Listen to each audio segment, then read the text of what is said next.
Well, we now know what Red and Nikon are doing with their new partnership. The question is what does it mean for the future of Red, and is it screwing existing owners just to cater to new Red users? Let's dive into it. The new Red Digital Cinema just made a move that's going to change the plot arc of this company forever. Ever since Nikon acquired Red, we've all been waiting and wondering, what the hell is Nikon going to do with Red? And what's the benefit that users will see as the combined output of both of these companies coming together?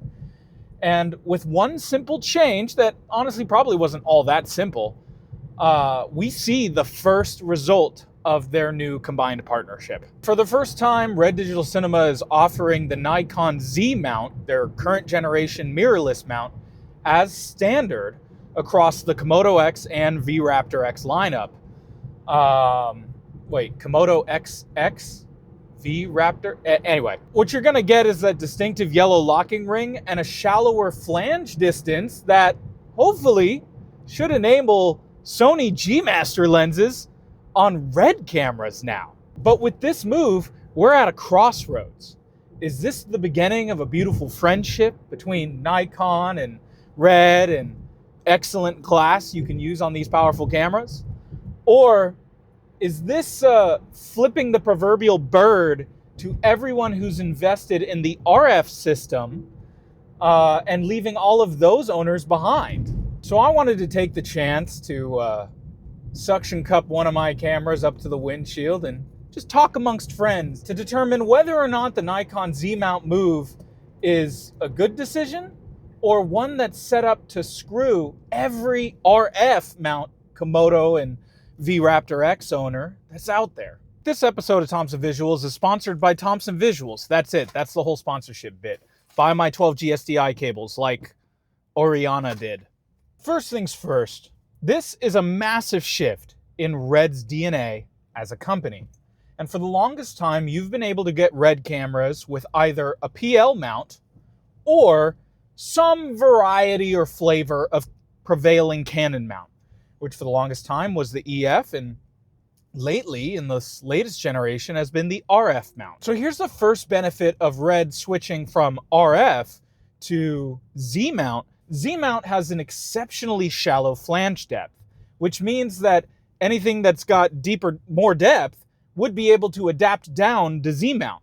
This is the reason why when we all bought our V-Raptors and then got them home and opened up the box and went to reach for our 24-70 G-Master and just went on Amazon to see, all right, what's my simple dumb mount that's going to get me from the G-Master over to the RF? And you realize that that mount doesn't exist.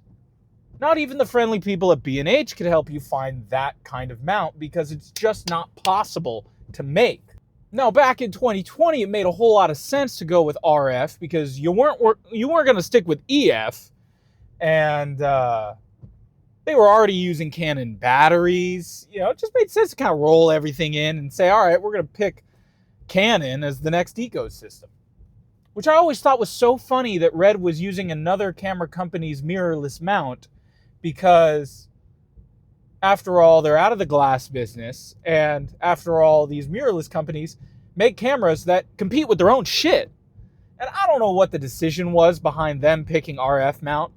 Maybe they made the Komodo and said, all right, this is going to be it. This is going to be the Sony killer. And then the FX6 came out.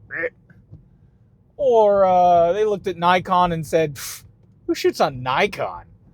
But whatever their decision-making process in 2019 and 2020, they decided to go with the RF mount, and they've locked into it for the last 5 years. Now, the strength of having a 16mm flange depth is you're going to be able to adapt that to virtually anything else so long as there is enough depth,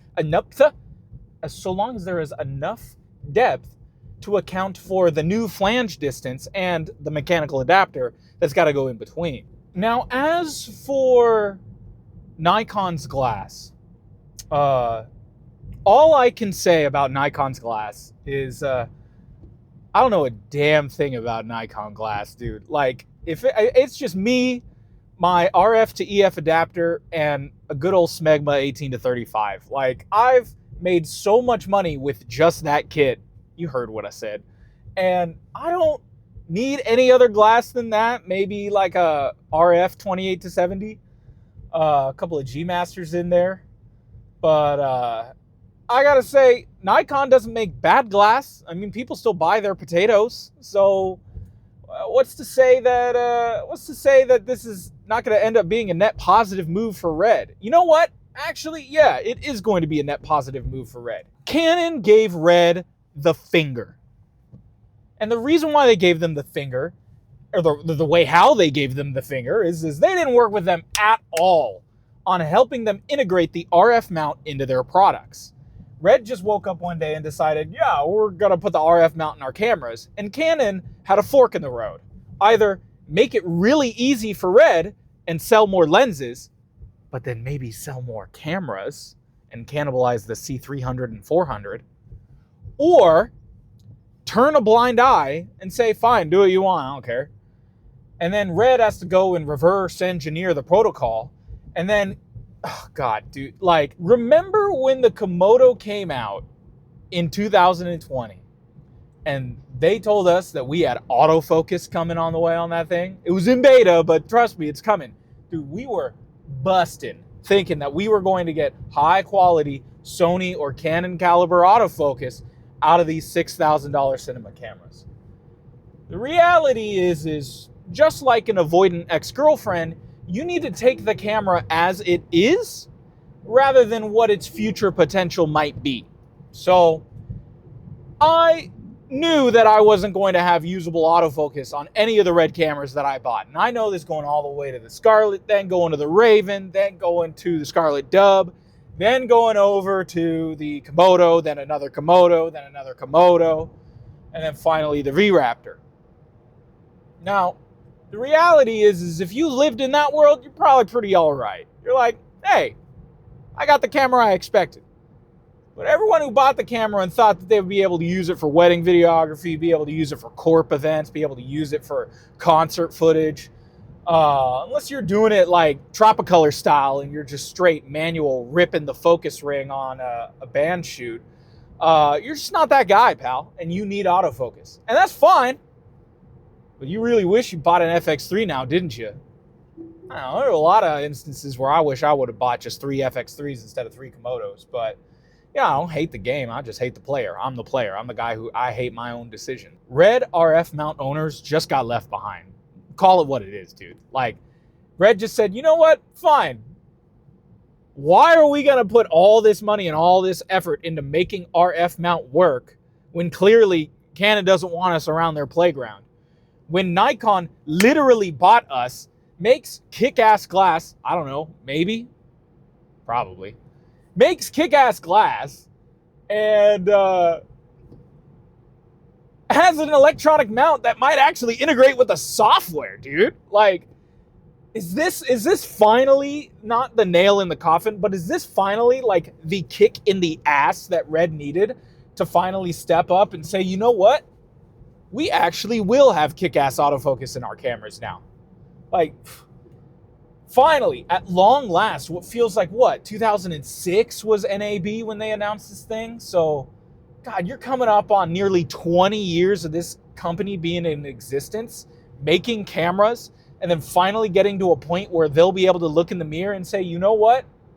Yeah, we do have autofocus now. That'll be nice for everyone that's stuck around on the Red bandwagon. Now, I'll be honest.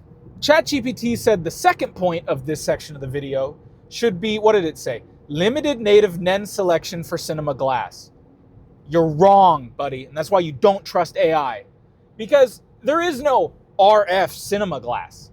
And to be honest, I think everyone's seeing this, that Canon is not putting any effort into the Cinema EOS line on the RF side like they did with the EF or like they did with their PL glass. But the thing is if you're just going to go PL, then it doesn't matter if you're RF native or Z-Mount native. It just means you got to buy another Poco adapter or whatever, right? So let's be honest. Like, yeah, if you're going to adapt, Z-Mount's going to work just fine for you. But there are no native Z-Mount Cine lenses yet. I'd say third things third is if you are starting from scratch, you're fine with this. Jump in, drop your money. Not Z-Cam, get yourself a Z-Mount rig with some PL adapters and you'll be loving life. But whew, if you're deep into the RF territory, what Red just decided today is a conundrum for you. Do you sell your camera right now and get the hell out of this ecosystem? Because this is the hit the iceberg moment for anything EF or RF in Red's lineup. This is the decision point where Red has decided we are going to only support Z-Mount. I swear, because there is no logical reason for them to allocate limited engineering resources to supporting RF when they're literally owned by Nikon. Let's be real about it, guys. If you're not happy with your system, now is the time to jump before it gets worse. And everyone knows when you sell something, you gotta do it before April. Why April, do you ask? NAB. The fucking NAB train is coming to hit resale values like it's in a Mr. Beast video.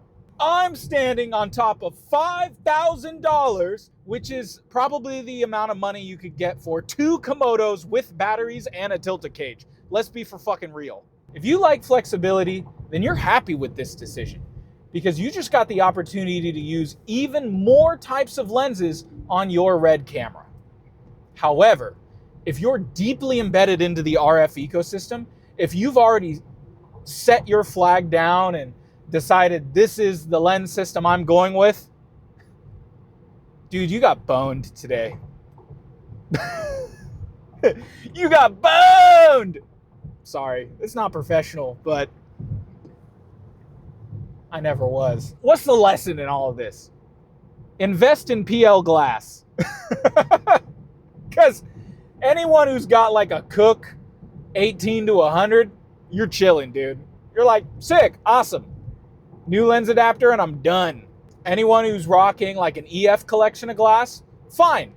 I'll go Z-Mount to EF and I'll be set. But I gotta look it up. I gotta see if there's any way to go from Z to EF because I don't think there's enough flange distance and certainly not enough material. Yeah, there is. Shut the fuck up, loser. You meant RF. Anyway, keep talking. Be able to get an electronic adapter. So, yeah, I gotta look at that. No, you don't. It's obvious. Z to EF works.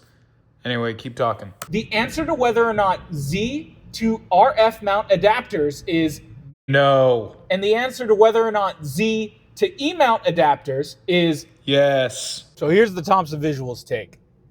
Don't buy a damn thing until after NAB. In January, I decide I'm not buying anything till April.